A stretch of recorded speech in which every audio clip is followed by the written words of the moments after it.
मंडळी, दसरा मेळाव्याच्या दिवशी जिथं उद्धव ठाकरे सभेतून तोफ डागत होते, तिथंच तळ कोकणातून त्यांना मोठा धक्का बसला.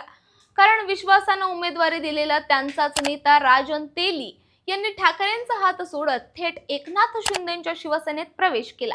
विशेष म्हणजे हा प्रवेश म्हणजे साधं पक्षांतर नाही, कारण राजन तेलींनी तब्बल 5व्यांदा पक्ष बदललाय.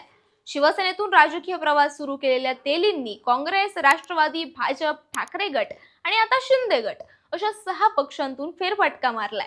एकेकाळी नारायण राणेंचे कट्टर समर्थक असलेले तेली नंतर त्यांचे विरोधक बनले. दोनदा दीपक केसरकरांविरुद्ध निवडणुकीला उभे राहिले, पण पराभव पत्करावा लागला. 2024च्या निवडणुकीच्या तोंडावर त्यांनी ठाकरे गटात प्रवेश केला, पण केसरकरांकडून जवळपास 40,000 मतांनी हरले. आता 8 महिन्यांनी पुन्हा पालट आणि थेट एकनाथ शिंदेंच्या वाणाखाली.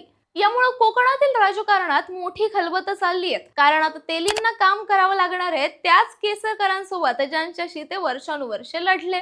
वरून शिंदे गटात राणेंचा मुलगा निलेश राणे सुद्धा आहे.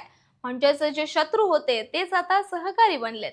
राजन तेलींचं हे नवं राजकीय वळण म्हणजे फक्त एका नेत्याचा निर्णय नाही, तर कोकणातील पुढच्या निवडणुकीचं गणितच बदलणारं पाऊल ठरू शकतं. तुमचं मत कमेंटमधून नक्की सांगा आणि अशाच महत्त्वाच्या माहितीसाठी पाहत रहा, सबस्क्राईब करा.